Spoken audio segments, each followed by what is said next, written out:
नमस्कार। राजस्थान समाचार में आपका स्वागत है। पेश है राजस्थान की खास खबरें। सीएम ने कहा, अब नहीं चलेगा कट, मिलेगा पूरा हक। प्रधानमंत्री के कुशल नेतृत्व में वर्ष 2047 तक भारत को विकसित राष्ट्र बनाने एवं अंत्योदय के प्रण से गरीब कल्याण के लिए कार्य किया जा रहा है। इसी दिशा में प्रत्येक नागरिक तक केंद्र व राज्य सरकार की योजनाओं का लाभ पहुंचाने के लिए विकसित भारत संकल्प यात्रा की शुरुआत की गई है, जिससे अंतिम पायदान पर बैठे व्यक्ति को मजबूती मिली है। ये कहना है राजस्थान के मुख्यमंत्री भजन लाल शर्मा का। अब योजनाओं का पूर्ण हक निष्पक्ष रूप से बिना किसी कट के पात्र लाभार्थियों को मिलेगा। उन्होंने कहा कि ये यात्रा केंद्र सरकार की जन कल्याणकारी योजनाओं के बारे में जागरूकता एवं लाभार्थियों का दायरा बढ़ाने का एक राष्ट्रव्यापी अभियान है। हाईकोर्ट का आदेश, प्रदेश से बाहर की विधवा और तलाकशुदा अभ्यर्थियों को दे नियुक्ति।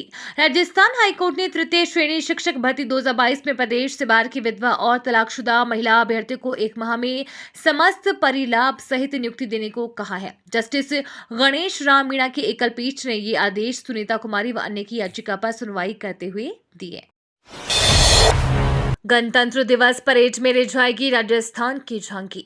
26 जनवरी को नई दिल्ली में कर्तव्य पथ पर गणतंत्र दिवस परेड में राजस्थान की झांकी पधारो हमारे देश का पैगाम देगी। इस दौरान लोक कलाकार पारंपरिक घूमर नृत्य पर प्रस्तुति भी देंगे, तो मीराबाई की भक्ति की झलक भी इसमें नजर आएगी। इस बार झांकी की थीम विकसित भारत में पधारो हमारे देश पर रखी गई है। राज्यपाल ने कानून की शिक्षा का आधिकारिक भारतीयकरण किए जाने का किया आह्वान। 22 जनवरी को नए भारत का निर्माण हुआ है। अयोध्या में राम मंदिर भारतीय संस्कृति राष्ट्रवाद का नया अध्याय है, ये कहना है प्रदेश के राज्यपाल कलराज मिश्र का। मिश्र बुधवार को डॉक्टर भीमराव अंबेडकर विधि विश्वविद्यालय के दूसरे दीक्षांत समारोह में संबोधित कर रहे थे। इस दौरान उन्होंने कानून की शिक्षा का आधिकारिक भारतीयकरण किए जाने का भी आह्वान किया। साथ ही संविधान को गीता कुरान जैसा पवित्र ग्रंथ बताया। इस दौरान राज्यपाल ने विधि विश्वविद्यालय में मैन पावर की कमी को जल्द दूर करने को लेकर भी आश्वासन दिया। प्रधानमंत्री नरेंद्र मोदी से परीक्षा पे चर्चा कार्यक्रम में संवाद करेगी जयपुर की नीलाक्षी। प्रधानमंत्री नरेंद्र मोदी 29 जनवरी को परीक्षा पे चर्चा करेंगे। इसमें राजस्थान के भी 5 छात्रों का पीएम के संवाद करने के लिए सिलेक्शन हुआ है। इनमें जयपुर के सरकारी स्कूल में पढ़ने वाली 12वीं आर्ट्स की छात्र नीलाक्षी का भी नाम शामिल है। हाल ही में राष्ट्रीय स्तर की शास्त्रीय गायन प्रतियोगिता में प्रथम स्थान प्राप्त करने पर नीलाक्षी का सिलेक्शन परीक्षा पर चर्चा कार्यक्रम के लिए भी किया गया है। सूर्य नमस्कार पर बोले शिक्षा मंत्री मदन दिलावर, इस बार राजस्थान बनाएगा रिकॉर्ड।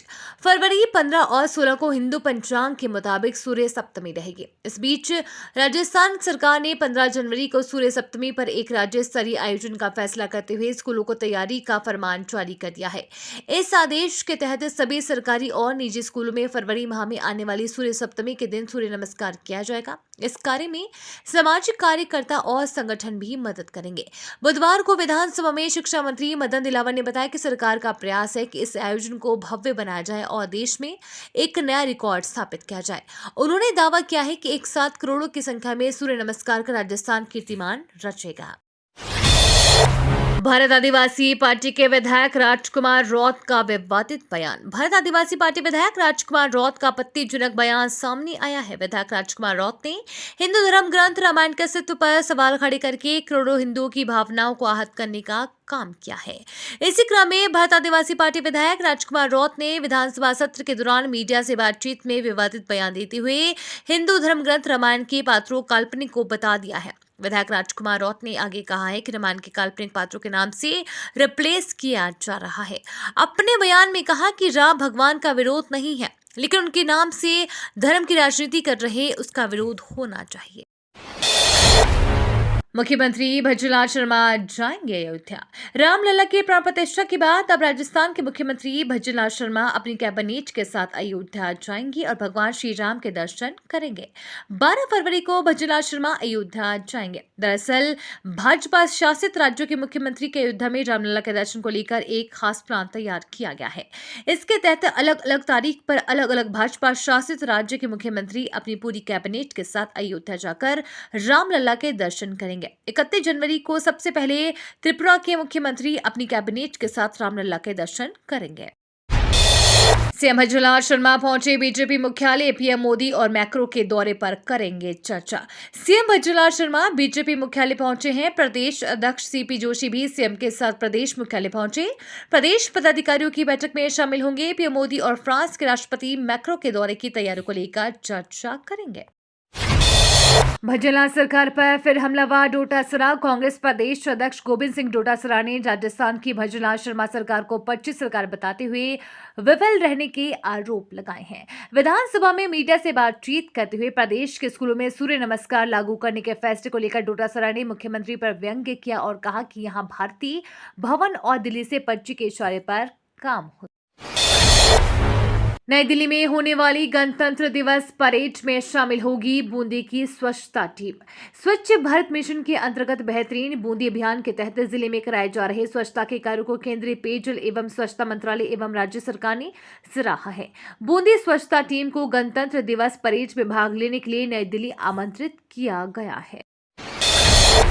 सीएम भज्जूलाल के सामने सबसे बड़ी चुनौती। राजस्थान सरकार के सामने आर्थिक संकट गहराता नजर आ रहा है। सरकार के खजाने खाली है तो बड़ी बड़ी योजनाएं कैसे पूरी होंगी।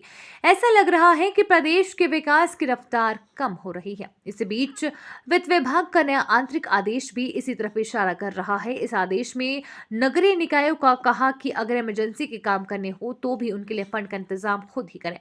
सूत्रों ने बताया कि केंद्र और राज्य सरकार की योजनाओं को चला पाना ही चुनौती बन गया है। अलवर भरतपुर समेत 5 जिलों में कोहरे का अलर्ट। 26 जनवरी से पलटेगा मौसम। राजस्थान में ठंड का असर देखा जा रहा है। सर्द हवाओं और कोहरे से लोगों के जनजीवन पर असर पड़ रहा है। मौसम विभाग के मुताबिक राज्य में आगामी एक सप्ताह मौसम पूर्णतः शुष्क रहेगा। तापमान में आगामी 3 से 4 दिन विशेष परिवर्तन नहीं होने की संभावना है। राज्य के पश्चिमी व उत्तरी भागों में कहीं कहीं घना कोहरा, शीत दिन व शेखावाटी क्षेत्र में शीतलहर आगामी 3 दिनों तक जारी रहने की संभावना है। 26-27 जनवरी से तापमान में हल्की बढ़ोतरी होने की संभावना है। अलवर, भरतपुर, धौलपुर, हनुमानगढ़, श्रीगंगानगर में घना कोहरा रहेगा। राजीव गांधी युवा मित्रों को हनुमान बेनीवाल का सपोर्ट। नौकरी बहाल करने की मांग को लेकर धरना और आमरण अनशन कर रहे राजीव गांधी युवा मित्रों के आंदोलन को बुधवार को राष्ट्रीय लोकतांत्रिक पार्टी के नेता हनुमान बेनीवाल का समर्थन मिला। हनुमान बेनीवाल शहीद स्मारक पर धरना देकर आमरण अनशन कर रहे राजीव गांधी युवा मित्रों के बीच पहुंचे और उनकी पीड़ा सुनी। उन्होंने उन्हें हर कदम पर मदद का भरोसा दिलाया और सड़क से सदन तक कंधे से कंधा मिलाकर उनकी लड़ाई लड़ने का आश्वासन दिया। धरना स्थल पर हनुमान बेनीवाल ने कहा कि राजीव गांधी युवा मित्रों को जिस तरह से सरकार ने बेरोजगार किया है, जिस तरह से इन्हें बेघर किया है, वो गलत है।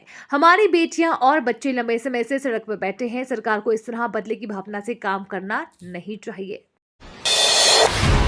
केंद्र सरकार का बड़ा फैसला, जल्द घटेंगे खाद्य तेल के दाम। खाद्य तेल के दाम पिछले काफी समय से स्थिर हैं और हर महीने इनके दामों में जो थोड़ा बहुत बदलाव होता है। अब केंद्र सरकार ने कुकिंग ऑयल कंपनियों से कहा है कि वो अंतर्राष्ट्रीय कीमतों के हिसाब से देश में खाने के तेल के दामों में कटौती कर दे। हालांकि खाद्य तेल के दाम मार्च तक आते आते ही घटाए जा सकते हैं, जब देश में सरसों की कटाई शुरू होगी।